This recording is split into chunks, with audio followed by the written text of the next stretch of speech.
What's up, everybody? It's Chad from Ask Chad, Grassy Logic. I'm here today with actually my father, Dave Lozano, and I'll let him introduce himself in a second. We're here today, and today's actually an even more special episode, something that's close to my heart. We're going to be talking about veterans and cannabis today. I'm a veteran myself. Obviously, I got the newer Army PT shirt on. I didn't wear the one that when I joined because I'll feel old. My dad, he was in the Air Force, but I'll let my dad actually introduce himself and everything. And go ahead, Dad. Hello. As you know, I'm Chad's dad. I'm Dave. My name is Dave Lozano.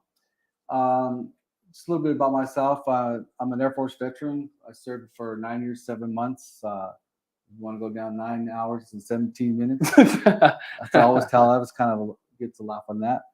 So basically, my main job was I worked for a mobility support squadron out there at Holloman Air Force Base called Bear Base. I was actually a liaison to U.S. CENTAF, which is also housed pre-positioned assets, which means that these assets were to help set up a base anywhere out in the world. And so prior to Operation Desert Shield and Desert Storm, we had aggregated equipment out there preparing for something like this. And so in August of obviously 1990, I was on leave when I got a phone call and said that I need to get back home to Alamogordo, but because there was something going down. And obviously we know is that Saddam Hussein had invaded Iraq. Kuwait. So it kicked off what we called Operation Desert Shield. And Holloman played a very intricate part of this task that was to send equipment over to the Middle East. And specifically, we were sending all over in Saudi Arabia, Dhahran, all those areas there. I also served a little bit during this time period. I was sent to the Port of Los Angeles. I was only supposed to be there for about 4 days, and then about a month and a half later, I returned back. And at the Port of Los Angeles, we were tasked to get this equipment onto ships. And so we worked with all the intricates of the armed services, the Army, the Marine Corps, Navy. And this is where I got introduced to some of what the dealings of other service members go through, such as the Army, roll call and all this. And so, we Air Force are I always say we are the wise ones. We work smarter, not harder. And that's one thing I've learned over the years, especially when Chad was in the Army. And so I also, after I got out of the Air Force, I went back and I received my degree from New Mexico State as an educator. I taught for 23 and a half years in Alamogordo as a middle school teacher. I also took some administration courses for administration and subbed in as a principal at Mountain View. And I was also involved in sports. I was a baseball coach at Alamogordo. I coached numerous middle school sports, from volleyball, believe it or not, I subbed in at cheerleading. I didn't even know about that one. Yeah. So, but as that, I was, so I was a jack of all trades there, and I was also heavily involved with working with students. And so I thoroughly enjoyed being an educator and stuff. So that's pretty much about myself. I've been married. My wife, you can ask my wife how long we've been married. She can't tell you, but we've been married for coming up on 37 years, and we have 4 children. And Emily is our oldest. There's Jared, there's Chad, obviously, and our daughter Amber. And then we have 4 grandchildren. So we are ecstatic about those grandchildren because they're the light of our lives almost. They lighten up our day. So that's pretty much about myself. I'm from Colorado originally, and again, I'm a transplant. Unwilling. Called the land of entrapment. So, but obviously, if I didn't like it, I wouldn't be here. So. Yeah. Over what? How many years now, Dad, have you been here? Gosh, I came here in 1983, July of 1983. I can remember that day in '83 where it was July 3rd, the day before 4th of July. And I pulled up into Holloman Air Force Base, and all I saw was nothing but desert tan and rock, and about 105 degrees and scorching hot. And obviously, come from Colorado, and tears came down my eyes. So, but like I said, if I didn't like it here in Alamogordo, I wouldn't have remained in there. And we raised our kids there. My wife was an educator also. So your mom was an educator, just along like I was. And we were heavily involved with our children, Chad and Amber and Emily. And so we were heavily involved with their education and getting them involved in sports and everything. So, but that's pretty much about myself. And so. Nice. Well, I appreciate it, Dad. Thanks for the rundown. I mean, some of that stuff I actually didn't know.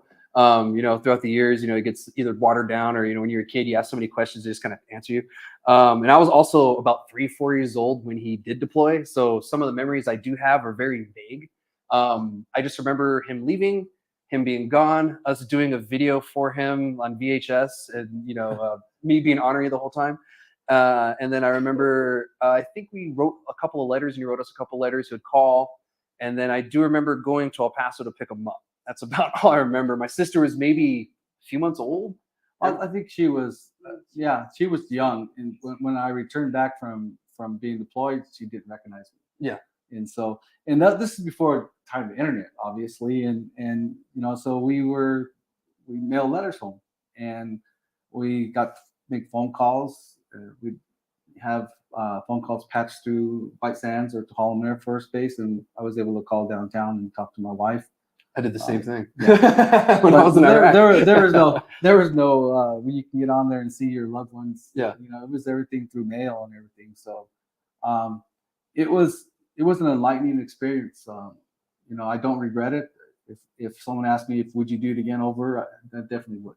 And I am very proud of my service, and I'm very proud of my children's service here, and I'll talk a little bit about that here in a second here.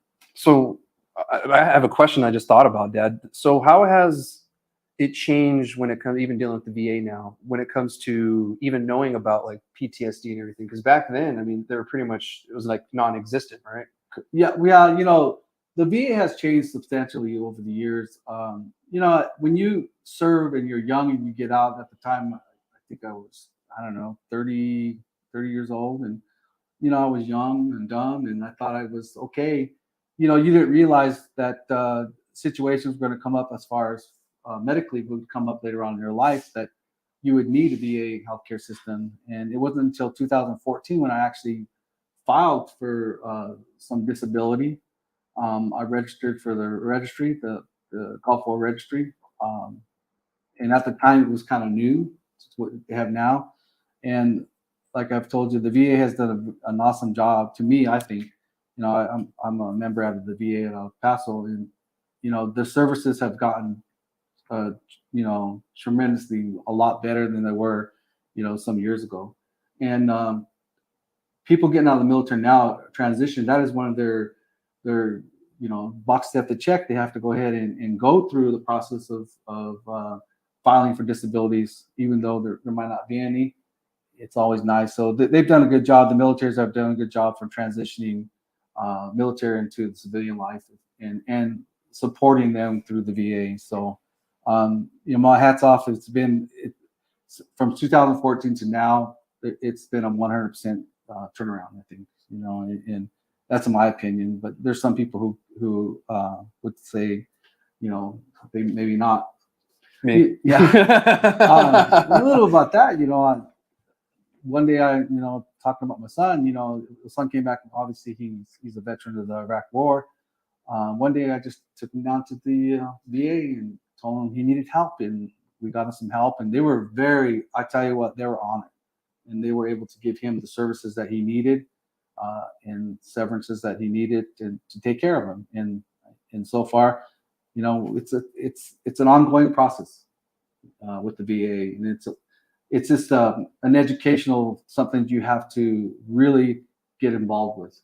I noticed there are a lot of older veterans. I work with at a local pantry in El Gordo, and most of them are Vietnam veterans. They're older. I'm one of the youngest ones there. And they ask me a lot of questions, and they have so many questions they ask me about you, Chad, and about some of the things you do and some of the advocate groups you have been involved in. And they ask about the cannabis use, from gummies to ointments. And so there's always questions about this, and can you ask your son this question and that question, and I'll get on the phone and I'll call you, and we'll be on the phone talking about the cannabis industry and the cannabis usage. So so and I do. I remember all the time he'll call me with questions and stuff, and I have no problem dealing with vets. But what I didn't want to say is, guys, I am a vet. I do deal with PTSD. I've been pretty vocal about that. My video online persona, obviously doesn't match when I'm, having a PTSD breakdown or something wrong. So he did have to take me to the VA, so I could get help, because back then it was really bad. Don't get me wrong, it's a long process. I'm nowhere near who I was before I went to Iraq, but it's significantly better than what it was once before. The VA has helped a little bit, but cannabis and other things that I do in my life have probably helped me significantly even more. And then that's why I'm here, and I want to share with you guys that it is possible to use cannabis and be more active. And this whole podcast actually exists because of this man, and the fact that I had lost a sister. And I guess before we move on, Dad, did you want to talk about M for a little bit? Yeah, this is kind of one of the harder, I guess, to talk about. So let me give you a little breakdown. In 2006, our daughter Emily, which is Chad's oldest sister, received a medical discharge from the Army. She was a veteran of Kosovo. She served a tour in Kosovo. There, she had some traumatic experiences. She was sexually harassed by her superiors. Yeah, superiors, and she would go to upper ranks, and she wasn't getting any kind of assistance. And when she did finally get assistance, she actually went through a priest there in Kosovo who helped her out. And then all they did to her superior was move him to a different unit and then transfer her to what they call the mail room. Yeah. And that's where she received her injury, back injury. She was helping unloading a truck, and one of the soldiers threw a heavy mail bag onto her down from below, and she injured her back. And so she was discharged honorably, medically, from the Army. She was the last person in the world I thought would ever join the Army. Yeah, me too. She did like 6 years. Yeah, she did 6 years. Yeah, she joined in 2020. She did more than I did.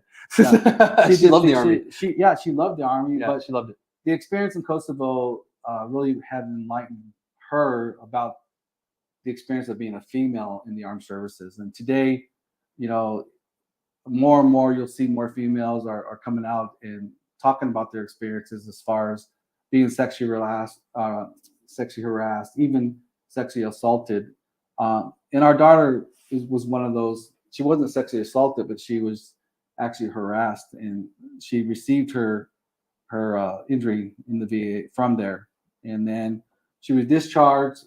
She did get some veterans services. So she was actually 70% disabled veteran. So make a long story short, her physical scars and her mental scarring led to her emotional distress for her. And so this is the most difficult part I want to talk about. In 2010, in July 8th, 2010, we received one of the hardest phone calls that we ever received. We were out of town with some good friends of ours, and I got a phone call, and it was from my son-in-law's father. And I was talking to him, and as I walked away from where I was at, my wife was coming towards me. She could see the look on my face, and that time right now, my wife was approaching me, and she saw that look on my face, and she knew something had happened. And I can still see the devastating look on her face. And I remember her falling to her knees. The lifelessness kind of came out of her body. And So, that vision still is implanted in my head. And I knew being part of the military, I had to kind of get my composure and um, gather myself and prepare for what no parent wants to go through, and that is to tell your my children that their sister had passed away. And so as we're driving, we were in actual Roswell. We were driving back. We're making phone calls and we haven't told our children yet, and things were being placed on Facebook. And this is one thing about social media. Uh, the experience of her death was being placed on Facebook. My children hadn't known yet. We were trying to again get home, and by the time we arrived home, there were people were already at our door and had known about her death. And so, um, that was the most 10 excruciating days, pains of my life, the longest days of our lives that we had to prepare was to prepare for our daughter's funeral. And I still can remember our youngest daughter, Chad, was actually deployed. Oh, actually, he had come back from Iraq and he was stationed in Hawaii. Our son Jared was in Arizona, and our daughter was in Albuquerque. And when she came home that night, we kind of lay in the same bed and kind of tossed and turned and just trying to come to realization that our daughter was no longer going to be with us. And so in those 10 days, preparing for her funeral, trying to get her from Georgia back to Alamogordo, that was an arduous process also.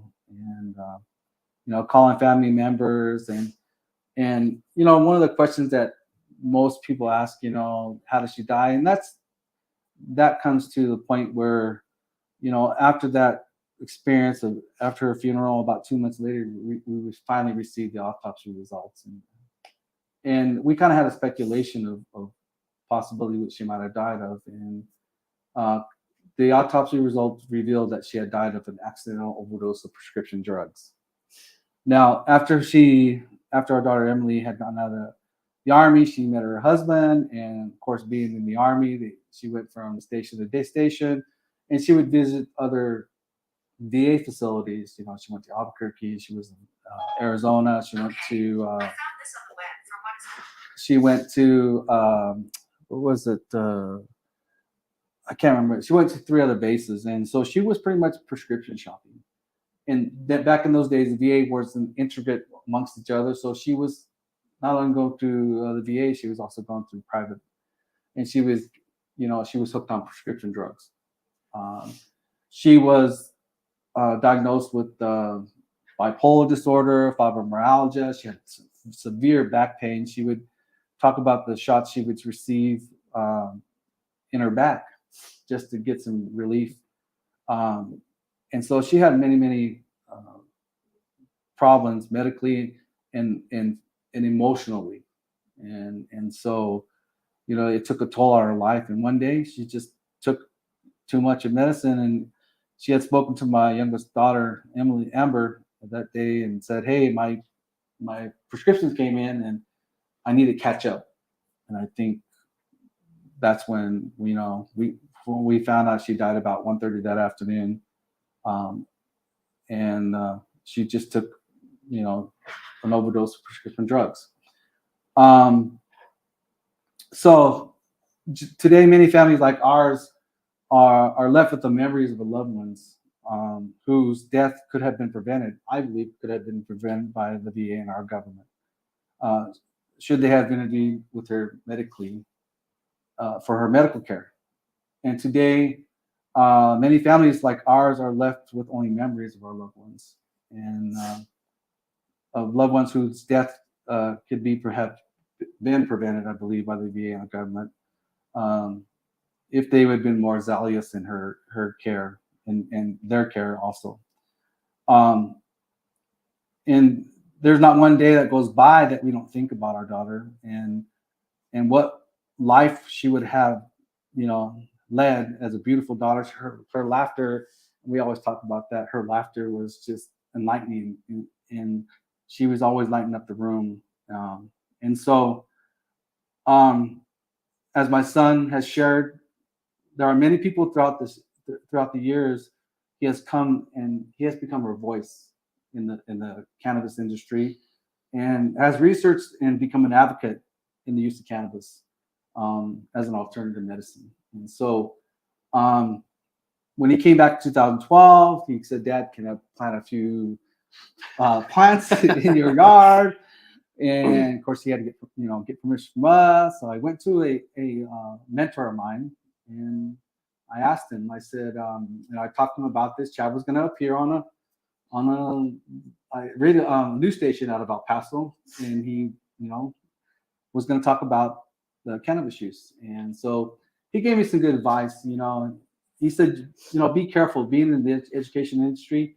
There are strict rules that we have to follow, and one of them is cannabis. And as you know, cannabis is listed as a Schedule I drug. And so the misconception of cannabis amongst older people and a lot of society believe that cannabis is this wicked drug. And so, but one thing he told me, he says, he's your son, and you need to support him because he's on a mission. And so, so today, here we are today, and that mission has not stopped for Chad, and he has become an advocate, and he is well known throughout the state of New Mexico. I've been to several events. In fact, when our former governor was running, he was one of the people that was picked out of all the people at this one conference that we were in, that she talked to him about the cannabis industry, and obviously she's become a proponent of recreational marijuana. And so, as Chad probably has told you too, New Mexico is one of the leading states throughout the nation in medical cannabis. And so, like I said, I'm proud of my son. He's a veteran of the Army. We're all proud. We served our country honorably, and it's time that I think the government steps up and helps us veterans with some of our disorders. I didn't realize that I was suffering through PTSD, and it wasn't probably a few years after my daughter's death that I was suffering through some depression, and I almost took my life. And so, thinking that day, things changed. And so, like I said, through education, through reading, and through my son, I'm a cannabis user. I don't smoke as much, but I like edibles. Edibles seem to be a little easier on me, and they really help with sleep. They'll help with depression, anxiety. So I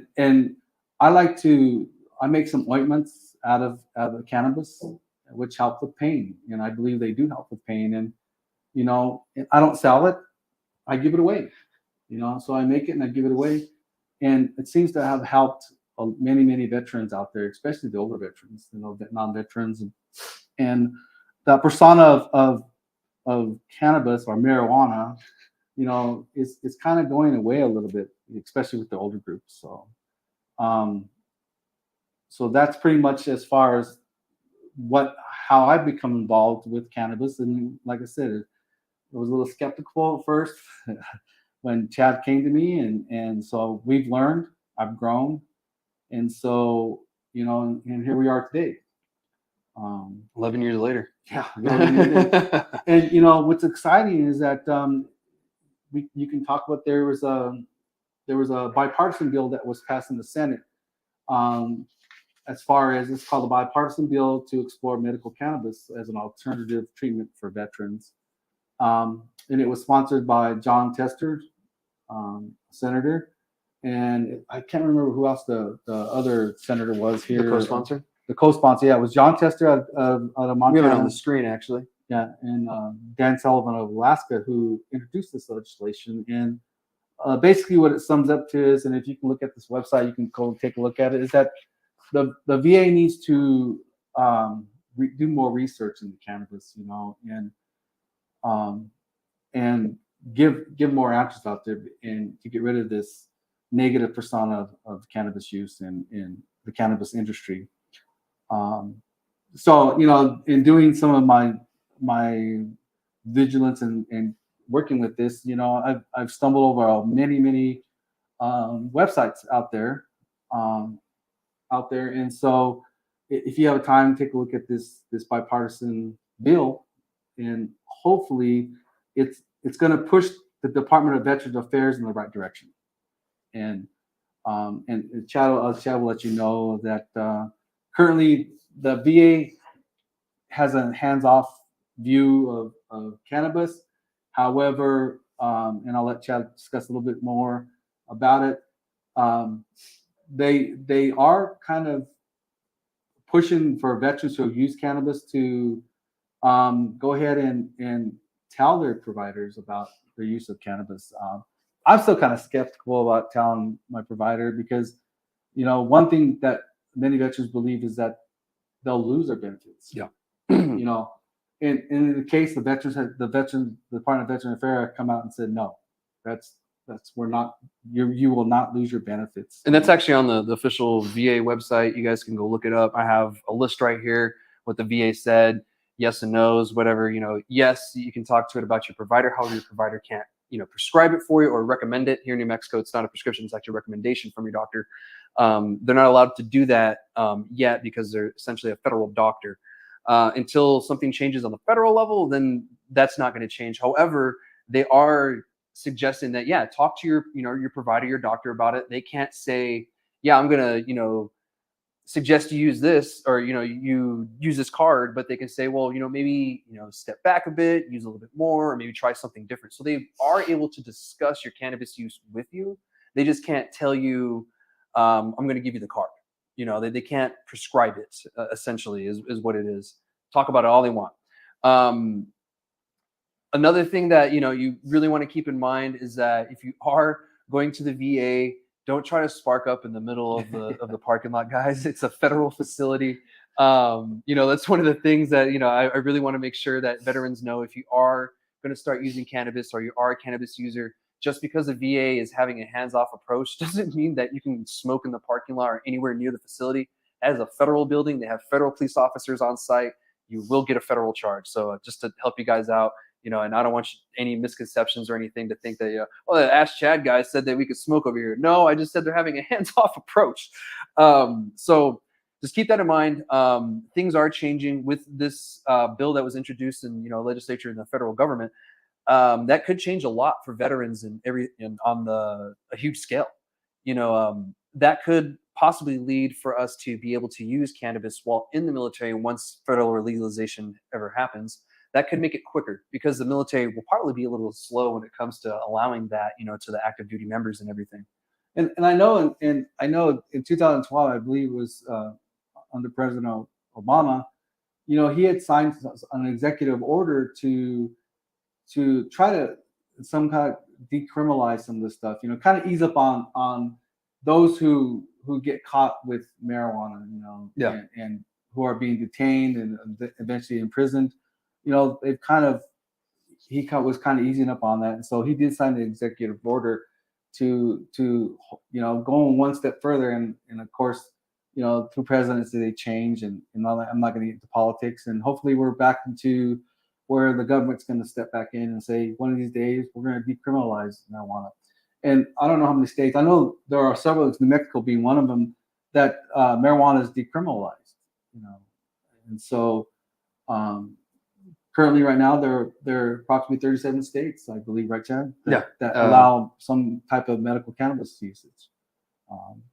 37, 38, one of the two. Yeah. And so about 83% of the United States veterans today support medical cannabis programs. But again, like Chad said, and everybody said, 0% of VA facilities provide medical cannabis for them. So they cannot prescribe it. They cannot distribute it or whatever. So, there, and another thing I have come across, there are various cannabis veterans organizations who support cannabis research to help veterans dealing with various health concerns. Can you name some of them? Yeah, the two top ones that you probably we all know, of course. Number one being the American Legion, who's supportive. I know in 2017 they during their annual conference they proposed legislation to go ahead and research cannabis, and then the Veterans of Foreign War have also proposed, has supported research into cannabis and supporting a holistic approach. Yeah.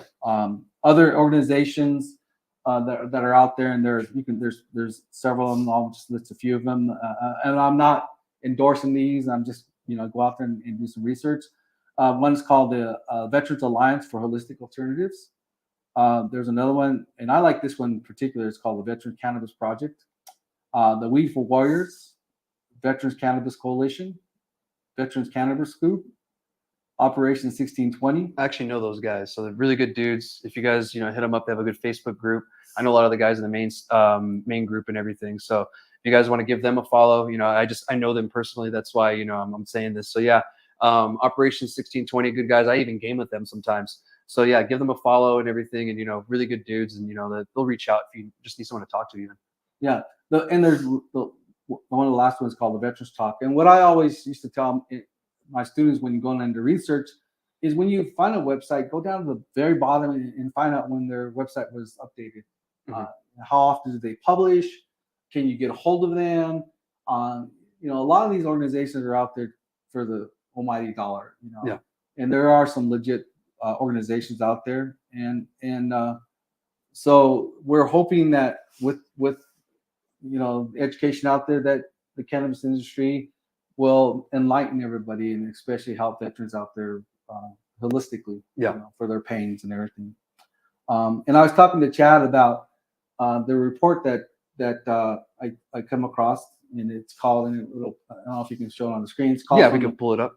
The National Veterans Suicide Prevention Annual Report, and this was published in September 2022. And there's some key findings from this report that I found interesting, and I'll just kind of bring up a few of them from this report. And it's I believe a 43-page document, and it's very interesting to come and find out some of the numbers that are some of the findings that I found. And I'll just give you one. In 2020, there were 6,146 veteran suicides, and this is on average 16.8 per day.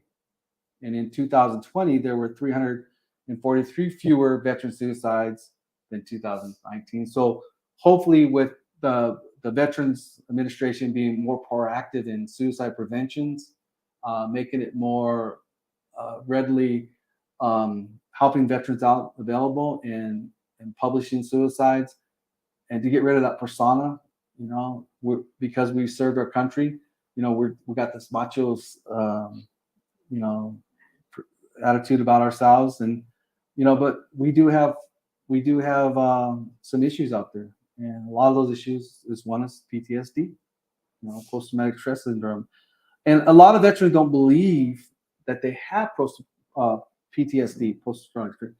But serving in the military, regardless if you served in the combat zone, or regardless if you served in, like I served in obviously with the Air Force, and it was a non-combative zone, but we were still away from our families, and we still had to support, our nation, support, other services, and being away from family members, and some of the things that we did experience out there, it takes a toll on your life.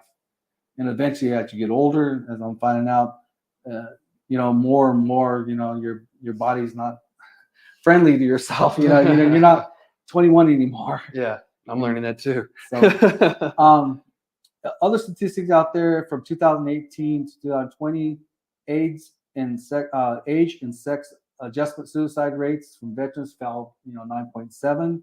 It's a big jump. That's a big fall. This is a larger percentage increase than observed in non-veterans, United States veteran adults.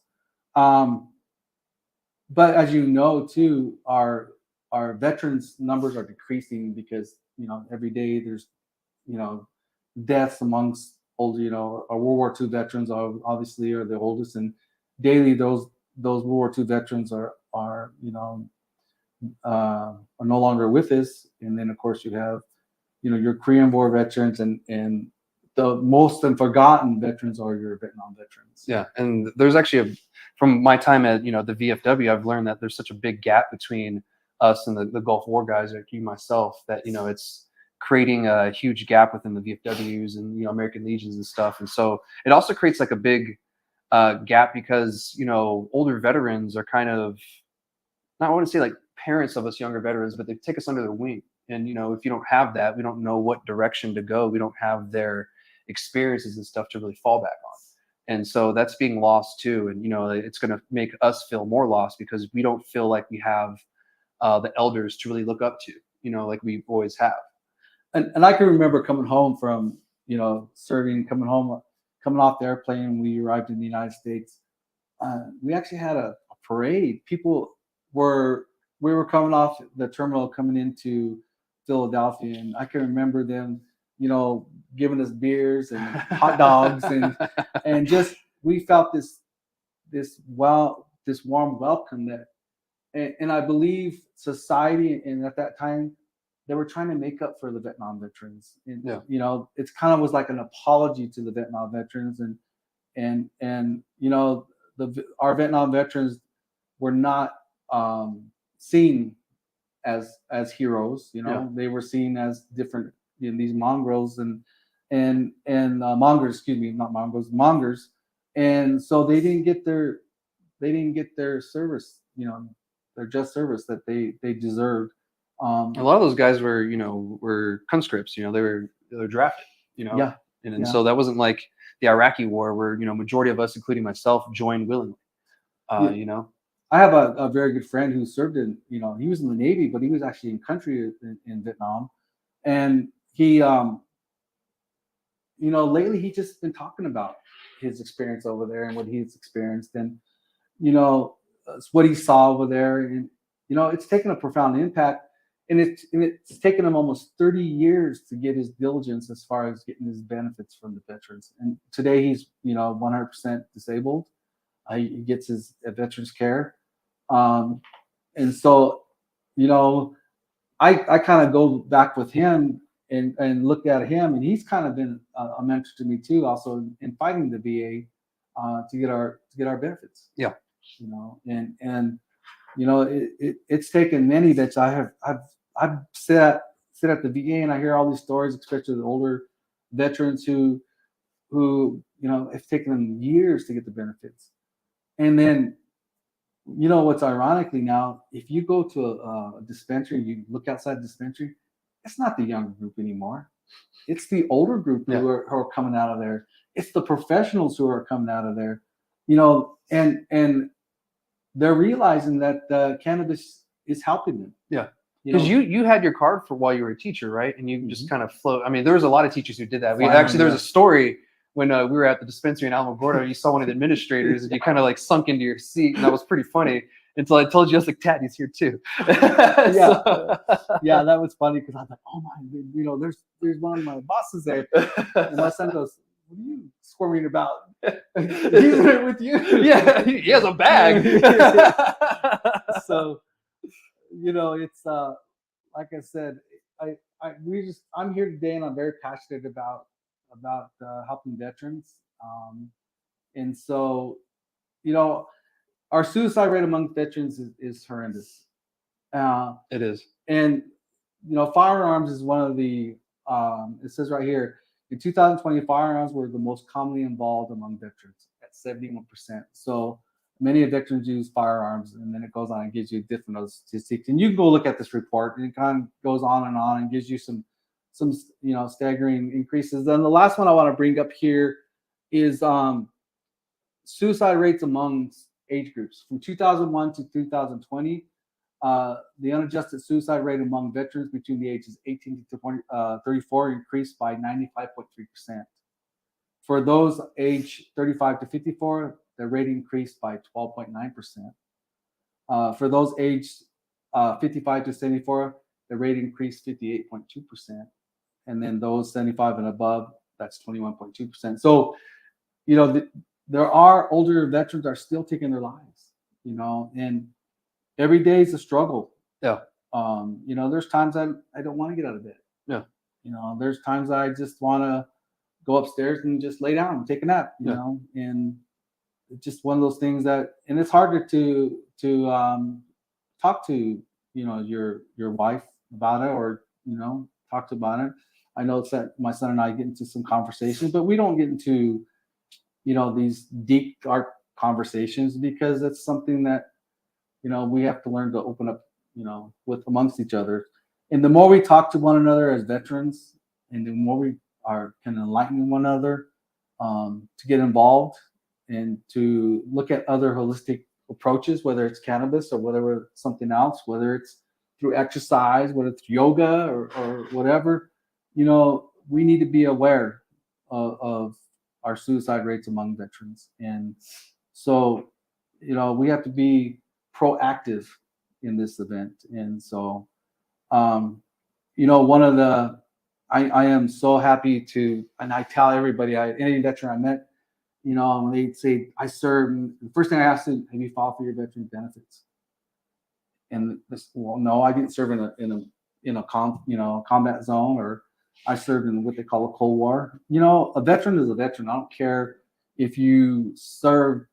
I had a brother who was a veteran during Cold War, did not see any service, but he's a veteran. Same thing with my brother-in-law, was a Vietnam veteran, but he didn't see any action, but he's still a veteran. Yeah. One of the things that the students, I would ask, what does a veteran look like?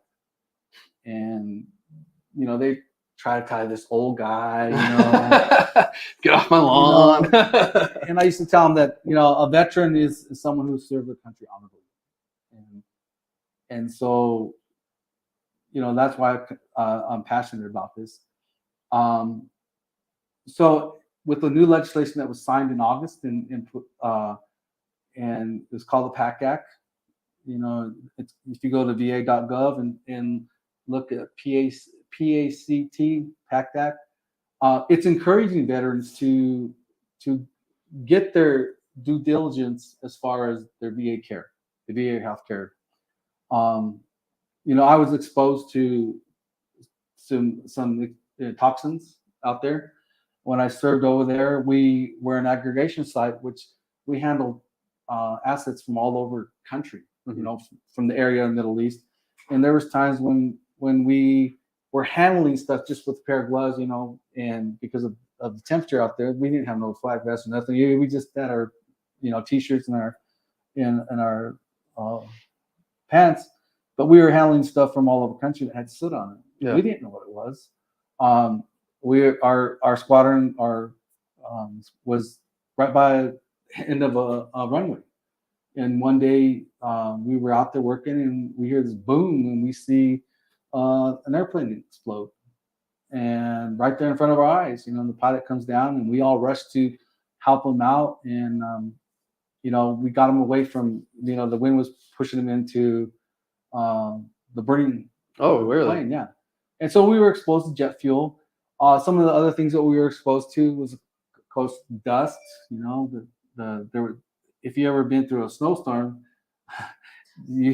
dust storms are just as bad as snowstorms. Yeah. The mites that would bite you, and then of course we were spraying DEETs on us. And when we left the day before we left, they injected us with, I can't even remember. They didn't even put it on our card. Yeah. They gave us shots and said, on your way. Yeah. And so, we were exposed to different toxins, I believe. Burn pits are one of them. And so today that is a big focus that the VA is now, with the PACT Act coming out, being signed into legislation and being supported now. I'm saying, if you're a veteran and you served your country, and especially if you served in these areas that you were exposed to some type of toxic chemicals or burn pits or fuels, or you were exposed to asbestos, or there's all these diseases out there now, and exposures that the VA has kind of recognized now. It's taken us 30 years to come out and say, okay, well, maybe you were exposed to some toxins. Yeah. Maybe you weren't, And so please, if you're a veteran, get onto the va.gov. And even if you think you don't qualify, all they can tell you is no. Yeah. That's all you can tell you is no. And, I'm a very proponent. I will tell anybody, I will try to help you in any way, with the help of VSO service officers, veteran service officers out there. We can hopefully help these veterans out there to help them with their care. And this is one thing I tell the veterans: if it's not about you, it's about your family. It's about your wife. When you die, and if you die of some of your service-connected ailments, then your wife can still receive some type of benefits, and your kids as well. Especially that too. And that's one thing that a lot of people don't really think about. And actually, I was speaking to a veteran just yesterday, and I didn't know he was a vet, and we were talking, and I was telling him recently I received 100% disability rating, so I am 100% disabled now through the VA, and I was telling him about it, and he was like, "Oh, there's nothing wrong with me, blah blah blah." Well, come to find out, he got blown up 3 times in Iraq, and I was like, "There's nothing right with you, buddy. I hate to tell you that." And he told me that for him to sleep, he has to get really drunk, and that's not cool. And so he has a really good job right now. However, the benefits that he could be receiving and that his family will get if something were to happen would probably cover more than that. And of course, when you're 100% disabled, you can still work. I could still work and everything and still get a job. So it's not I'm capped at that. That would also help him in the long run with anything else. And so don't try to just think that we just have too much pride. There's so much pride with being a veteran. We're this and that. We're seen as these knights in shining armor. We're gonna go stab the enemy with the spear and whatever. But we're human, and at the end of the day, when all the dust settles and clears and everybody goes home, you're left with yourself and your thoughts, and that's when the real issues start to occur. And sometimes we're not aware of what these issues are, what we're feeling, or what it is. But sometimes it takes a battle buddy, or that's what we call them in the Army, or you guys call them wingmen. It takes a battle buddy or a wingman to really tell you, hey, something's wrong with you. You're fucked up, and something needs to happen. You need to fix this. And that happened to me with my dad. And yeah, we can cuss on this podcast. And so his mom's looking over. yeah. She's been trying to chime in the whole time. I'm trying to tell her to be quiet. And so it's one of those things where you just got to swallow your pride and do it. I had to do the same thing. I still have to do it to this day. There's times where I have to swallow my pride and just do it. It's something that isn't going to go away. It's something that isn't going to change. But if you let it sit there and it get worse, it gets worse. Now, I've been having issues with the VA. Like he was talking earlier, I'm one of the ones that, like, fuck the VA. Well, the reason why is because I've been having such a hard time getting mental help with them. Either they cancel on me or they send me to someone who just doesn't like cannabis or something. And, I just run into a lot of issues. One of the last times I went, I got told, "Suck it up, Buttercup," when I was just trying to figure out what's going on with me mentally. So that doesn't really help. You got providers like that at the VA. Now I've ran into some really good providers. However, the good ones don't really outnumber the bad ones that are still there, that have the old mindset of, why are you here? What do you want from us? And I hope that changes with the PAC Act. Well, yeah, with the PAC Act, and there's no cure for PTSD. No. Some think that you can go through counseling. We're going to give, I'm on prescription medication. So I take a couple meds that help me with my moods. I try to, based on one of my medical therapists, try to get off one of them, but it's not helping. There's other things, sleep is probably the devil of all devils is sleep deprivation. Yeah. There's times where you just can't sleep. Yeah. And this doesn't happen to veterans. This happens to everybody. But, there's times where I'll be laying in bed and things come to my head. And this is where I've gotten on YouTube, and you can YouTube anything. And there's people out there that are trying to help veterans daily and giving you, and I get emails constantly every day about these new, what's happening through the VA. This is what they're trying to do. And as you know, this year, 2023, we received one of the highest increases in VA healthcare as far as money wise than we've had ever.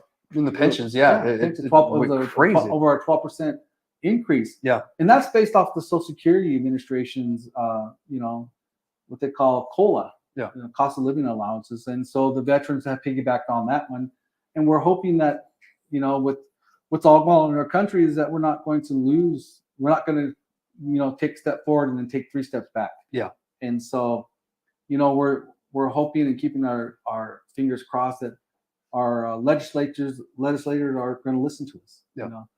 My advice is to speak to your legislators. Get on one of these advocacy groups and put your name on a petition.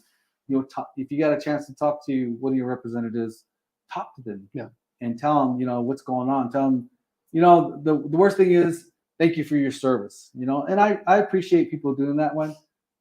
That's a nice gesture, but a lot of people think that thank you for your service and that's good enough.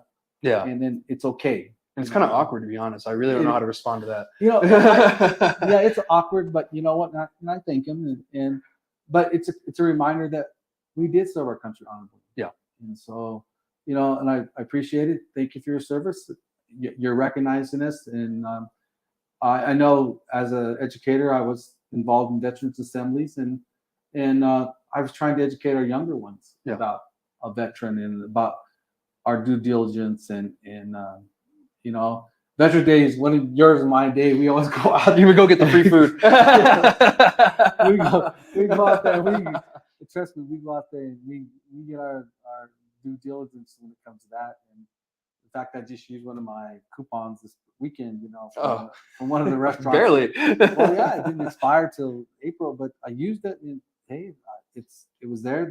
And I thank these restaurants and these organizations who do, give us due diligence and who thank us for our service and by giving us something small. Yeah. I mean, it's a $1 meal one time, once a year. I mean, it's a really small token, but it means a lot to us, And then last Veterans Day, it actually came by and gave me my dad a piece of a flag that had been flown, and that caught me off guard and really teared me up, and I was very emotional, and I'm getting emotional thinking about it.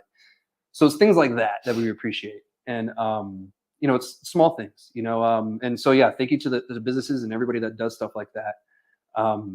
It's not huge, but it makes a difference.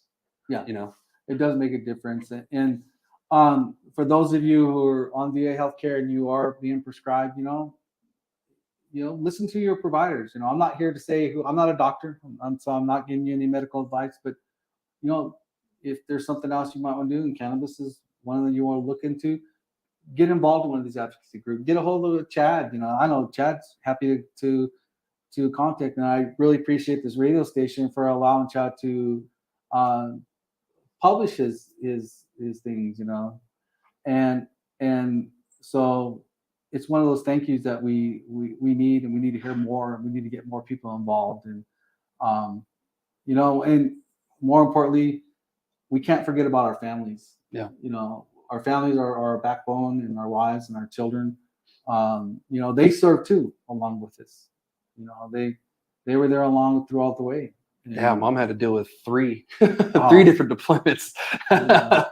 Yeah. So, she went through my deployment. She went to her family's deployment, my daughter, and then Chad's deployment. So, as a parent, your kids are your kids. They're your heart, and you hate to see any of your children suffer. Yeah. Through anything. And of course, the death of our daughter has enlightened me, and it's a daily reminder that we need to help one another and to be, a spokesperson for veterans and for cannabis use.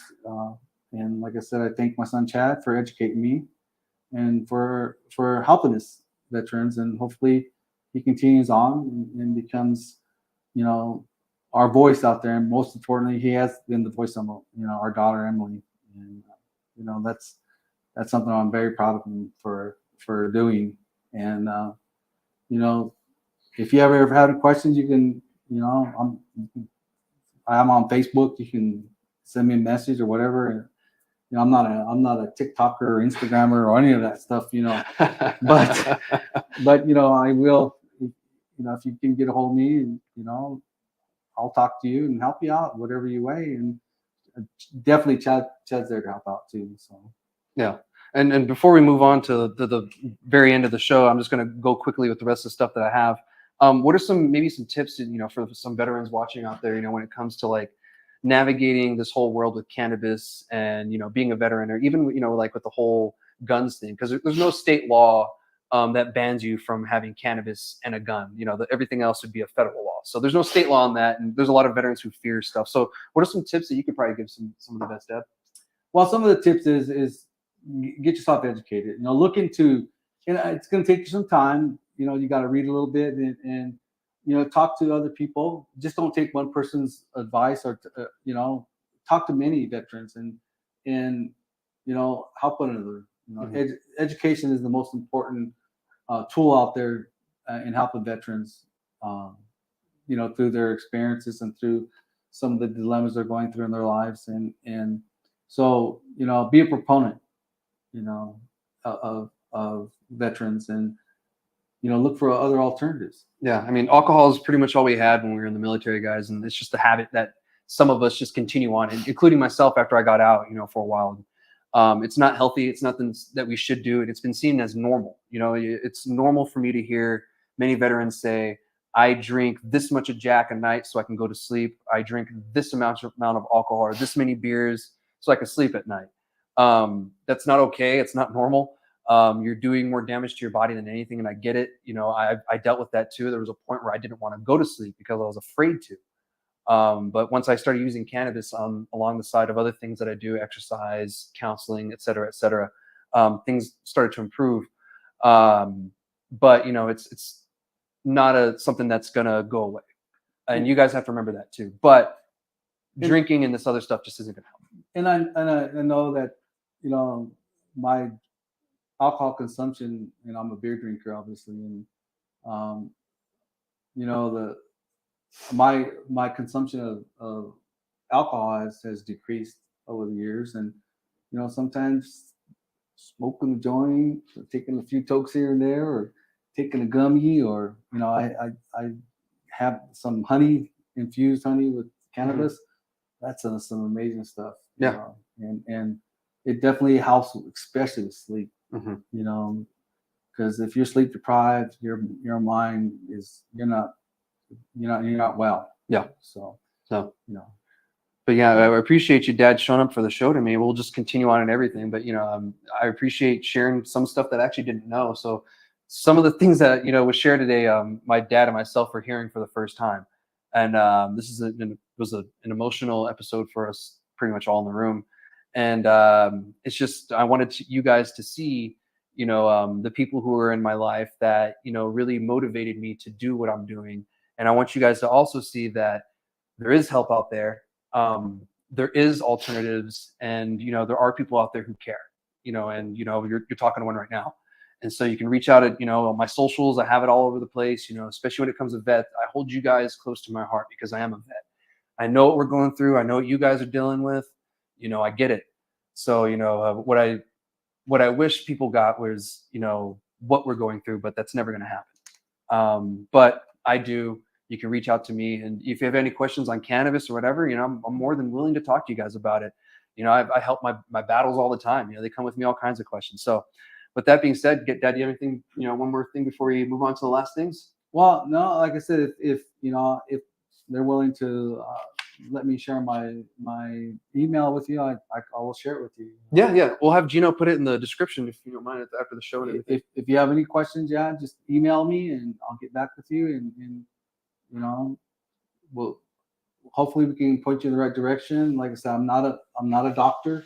I'm not going to give you any medical advice. I'm just going to give you some information. Direction. And the direction that we can hopefully point you in the right direction to help you out in your just cause of being a veteran who is struggling through some emotional or physical pains out there. Yeah. You fuckers stop being stubborn. Stop being goddamn stubborn. Swallow your pride and go to the VA. We've all had to do it. So just stop being fucking stubborn. All right. So moving on to the rest of the episode, guys, like I said, it was a little long and it was a little emotional, but when it comes to vets, it's just in my heart and everything. You know, my family comes from a long line of, you know, military members, you know, all the way back to Civil War and probably even before. So I want to touch on a New Mexico legislative session actually ended. However, no cannabis bills made it through except one, and it was SB 242. And what that does is it changes the cannabis cards, and what it does is decreases it from 3 years to 2 years. However, pretty much what you have to do now, and if you've ordered contacts online, it's probably going to be a similar process. When you order contacts online, you have your prescription in front of you, you put all the information in, and then you put your doctor in there and your doctor information. Now that company calls the doctor to verify that is your prescription, and they have a file of it on, you know, in their server and everything, and the doctor confirms it. Now this is kind of what it seems to me, because I actually just went and got my renewal the other day, and I was talking to the doctor about it, and we were kind of in agreement, and she was telling me that soon they're going to be kind of confirming what the process is going to be. So right now I'm not even sure if this is going to be, but from what it sounds like, it'll be your card's good for the 2 years, and within that 2 years you just have to contact the doctor to let them know, or you have to be seeing the doctor through the year, and the doctor contacts the DOH and lets them know that they've been seeing you through the year, instead of going through the whole process again of trying to renew every year and try to do this whole doctor thing. So we lose a year on the card, but it was a little bit confusing. I'm like, okay, when's my renewal? You know, like it says this, but this, and then COVID extended things, and it got really confusing. So this pretty much just kind of makes it easier for us. It's going to be cheaper. You know, you don't have to see the doctor in person as much. You know, and I know it costs, and some providers actually, you know, accept insurance when it comes to it, because you're not getting cannabis, you're getting a doctor visit. So that's literally the only thing that passed. And I will say that it was our fault that nothing else changed in the industry. And it was because no one got together to really work on a bill, and no one got together as a group and really figured out what we need and what we wanted, and told the legislators. And they told us that. They told us it was our fault. And you know what? I will take that. I will take that L, because now we got to wait 2 years for the next time for us to even get a change, because next year is a 30-day session, and normally they just do the budget on a 30-day session. And you know, some bills get passed, but something like this has a really hard time getting passed. I mean, what do you think about that? I mean, Yeah, you know, like I said, you know, our advocacy group has, to me, that they're not proactive as much as they used to be. yeah. I know we've lost some people in these advocacy groups, but you know, we got to step up again. You know, COVID, you know, restrictions kind of have decreased some of those advocacy groups here in New Mexico, but Yeah. we need to be, you know, we need to be heard more, you know, and get out there and speak to our legislators, you know.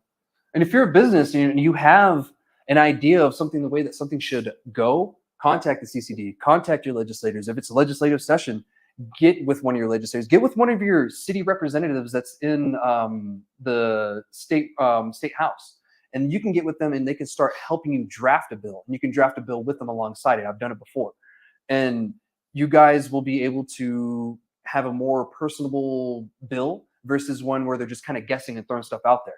And you know, it was just lacking support in the whole legislature, you know. And if we don't get that support, it doesn't pass, and we just saw that. So this is our fault 100% that nothing changed. We can only blame ourselves. So let's learn from this, pick ourselves back up, and in the next 60-day session, let's all work together for a bill that's going to be better for the industry and not just for individuals. We all get it that there's going to be those entities out there that are in it for whatever. But if we go even just as micros, you know, micro businesses, even if you guys just get together, you'll get those 2,000 plants. And you guys really need to work together. And I get it. A lot of us are still, you know, getting up and going. But this was an important thing. And you guys could have had 2,000 plants if you would have just got off your ass and, you know, wrote an email or called or showed up to something. And I understand some of you do. Don't get me wrong. I see you. But a good majority don't. And that's the reason why we are where we are. We fought really hard when we're in the advocacy groups and everything to get medical changed and to get rec passed the way it was. And once I stepped down and, you know, with that organization dissolved, those efforts kind of slowed down into almost to a crawl, until almost to a stop. There are some advocacy groups out there that are, you know, to this day kind of doing things, but it's nothing like it was now. And I'm not saying it's nothing like it was because the advocacy groups aren't there and they're not the way they were. No, that's not what I'm saying. What I mean is this is a total different industry now. We're not medical anymore. The whole world can come here and use cannabis if they want. So now we have many more people that are in the industry. We have many more players in the industry. So we have many more voices. And so what needs to happen is these voices need to come together as business owners or whatever, and we all need to come together and talk and work together, because if not, We're going to be stuck with these crappy laws, and we're not going to be this poster child for cannabis legalization like we are right now. I mean, I talk to people throughout the nation from different markets, and they have been talking about New Mexico. New Mexico is one of the places that they talk about a lot. And today I was just on in a clubhouse room, and they were talking about the importance of medical cannabis being tax-free and medical cannabis being paid for by insurance. Well, guess who has tax-free cannabis already? We do. And guess who already has a lawsuit within the state to get insurance companies to pay for cannabis? We do. Duke Rodriguez of Ultra Health is one of the people that's a part of it. But it's something that could change for the better for not just the program, but the nation. We tend to do that in New Mexico. We start something, and then other states see it, and then they adapt it and do it a little bit better sometimes. And then we don't get any props for it. We just get kind of left. And when I tell people, I'm like, yeah, we were the first for that, they kind of look at me like, what? I'm like, yeah, Microsoft started in New Mexico and then it moved to Washington, things like that. So this is a message to you guys, and this is pretty much a call for you guys to get off your asses and do something. Call to the troops. Start speaking up. Say something, because if not, these laws aren't going to change, and we're going to be stuck with this. I talked a little bit too long about that, but it was just something that kind of irked me a little bit, because in the industry we like to bitch but not do anything, and this is what happens when we don't do anything. So I know it was a little bit of an ass chew, but I took a little bit of an L on that one too. So it's for all of us. Moving on, Dad, do you have anything for that? No. There's one thing I want to add though. A couple weeks ago, I was at what they call town hall. The Veterans Administration has been putting on town halls throughout the state of New Mexico. In fact, there was one, I can't remember today. But go on the website, New Mexico Veterans Administration, and look for these town halls. I think, we learned a lot. My wife and I learned a lot from these town hall meetings. We asked a lot of questions. We saw a lot of veterans, especially older veterans, and this one took place at the Indian Mountain Gods. So we saw a lot of Native American veterans who had some questions about some of those things. So get involved, get to one of these town hall meetings. I know the El Paso VA has one monthly that we get robocalls from on Thursdays at 5:00. It's once a month. It used to be once a week, and then it was every other week, and now it's once a month. But get involved and listen to these. You can even go online on Facebook, and they televise it live. Right. I was there and I asked some questions for an individual, a friend of ours, who's stuck in that gray area of trying to receive some his benefits for the VA, and hopefully with the question I asked and the information I received, he's going to be able to help this gentleman. This gentleman's going to be able to help him out. He's the person who's in charge of the New Mexico VA Veterans Administration, and he spoke to us, and I was able to file some disabilities there at that meeting there. So anytime you see any of these town halls, or anytime you see any of these groups, that I know Anthony in New Mexico had one 2 weeks ago also, that was helping people fill out paperwork for the disabilities. Yeah. So get involved. Look online, take some time, and like I said, if I find some more information, I'll pass it on to Chad, and we'll keep you more informed about town halls. Yeah, and I'll disperse it to you guys. Yeah, town halls and being involved in your local government is more important. Local government elections and local government anything is more important than any other government, because that directly affects you. State, yeah, it does. Federal, okay. But local governments, like my local government, they ban plastic bags. So now we can't use plastic bags within the city. And that's not even a state law. That's just a city ordinance. So your city directly affects you. And if you can get in with your city and talk to them and get them to understand with your city council, you're gonna be better off. And it works all the time. I do it with myself. I go and I talk to my city representatives, because that's what they're there for. So moving on, we're gonna have our first High Times Cannabis Cup ever here in New Mexico coming up this year. However, it's going to be an online only event. So the only in-person stuff is going to be you pick up the judge pack, and then you drop your half-pound samples off. Yeah, a half a pound samples off in Roswell, New Mexico. So not only do you have to drive there, you got to go to Eastern New Mexico to drop your product off, which is out of the way for pretty much everybody. And you don't even get the benefit of having a whole event for people to see you win and get a trophy. It's going to be an online thing. So there's a lot of people in the New Mexico industry that is very skeptical about this. And, there's a lot of memes going on, including myself making a few, because it's seen as a joke. And to be honest, we're tired of being a joke in New Mexico. And, we're serious. And this is us letting you guys know that we see this as a joke and we're probably going to laugh at it. Are there going to be people that are going to probably enter? Yeah, of course. I mean, it's High Times, it's the Cannabis Cup. As you guys know, though, or if you do or don't, High Times was actually bought out a couple of years ago. And it's not the same company as it once was before. And to be honest, magazines are kind of dying out as is, physical magazines, due to the internet. That's been something that's been going on for a long time. So this, I think, is just something for them to kind of gain more revenue for an industry that's, struggling. But at the same time, it's kind of a slap in the face to us because, we're not a joke. This is almost like a joke to us. So if you're going to do this, go ahead. You can go to the High Times website, find all the information. If not, by all means, just don't do anything then. If you want to make jokes because, to be honest, it's a little bit funny. COVID's over. There's really no reason to have these online things like this anymore. So that's why I kind of see it as a funny thing. I mean, do you have anything on that? I mean, you remember High Times from back in the day.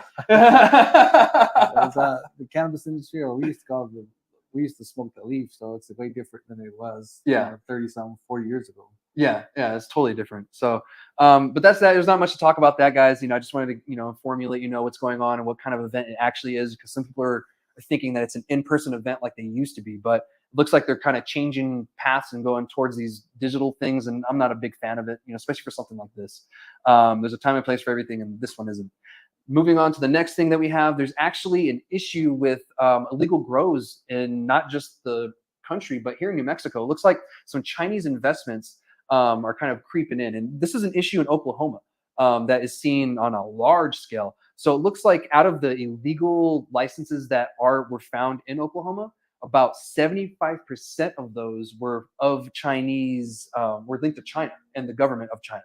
So that's actually really alarming because they're making money off of our industry and hand over fist because it's tax-free and it's illegal.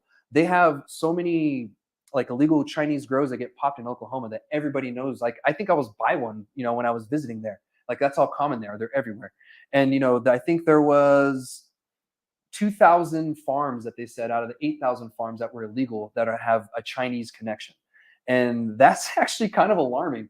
And here in New Mexico, we're no different. So it looks like a 2020 Searchlight New Mexico investigation found Chinese workers traveling to illegal grows in New Mexico from Los Angeles after seeing Mandarin language ads run on WeChat. So it looks like they had an intel thing going on and they figured out that, they're coming in, which, we did see this in the industry. I mean, I've heard from a few people that, there's some Chinese guys moving in and we knew this was going to be the case. But the fact that it's now being talked about tells us that it's a bigger issue than what we thought it was. Now, Oklahoma kind of sparked it for me, and I already knew it was happening, but at the level it was, I didn't know it was that bad. I mean, what do you think kind of negativity this could really? Well, this is something I just learned. I didn't know that. We got to be more diligent about looking into foreign investments here in New Mexico.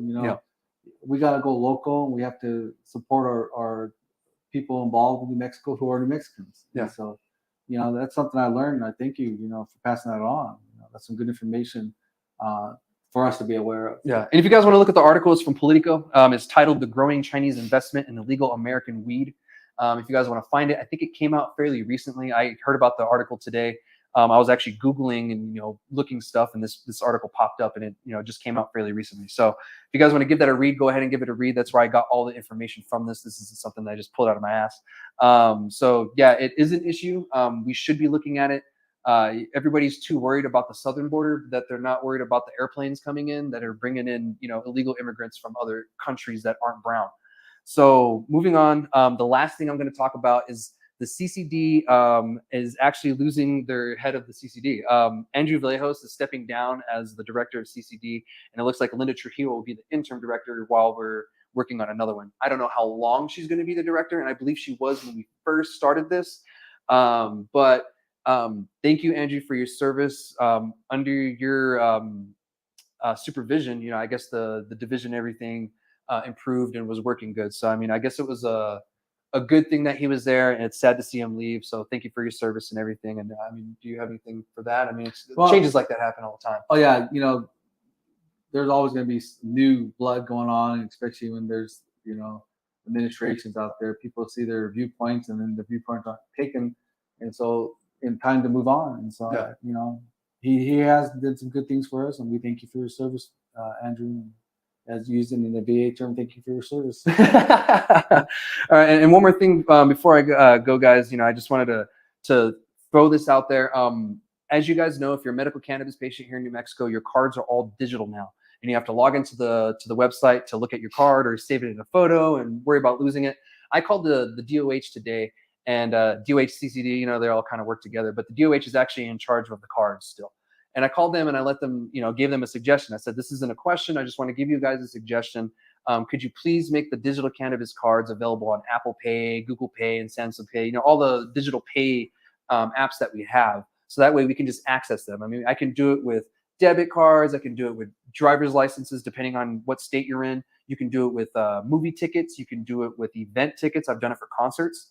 Anytime I get something from Ticketmaster, I just put it on there and I can scan and go in. So it should be no different for us here in New Mexico, and it'd be something easy for them to implement. And I kind of feel that they're going that direction anyway, that they might as well implement it. Also, this will save a lot of time at the shops, because instead of going through your photos, and of course, older people have a harder time using technology, they can just use that, pull it up, touch it, and then they're able to show you their card. If you guys could call the DOH and maybe give a similar or same suggestion, I would really appreciate it. This would only help the medical cannabis program. This has nothing to do with the rec. If you are a rec user and you want to help us out and you're a good person, by all means, please do it. We're the ones who are the reason why we have a rec program in the first place. So if you guys could help us out, just improve this program, that'd be great. So that's all I have. Dad, you got anything before we go? No. Well, thank you for your time, and appreciate it, son. Yeah, Dad, I really appreciate you coming on the show and everything. And it was a hard episode, but there's a lot of stuff that a lot of people didn't know about, and even myself. So if you guys have any questions or anything, like my dad said, we'll get the information for you guys and we'll put it in the description for you. I'll be back next week for another episode of Ask Chad Grassy Logic.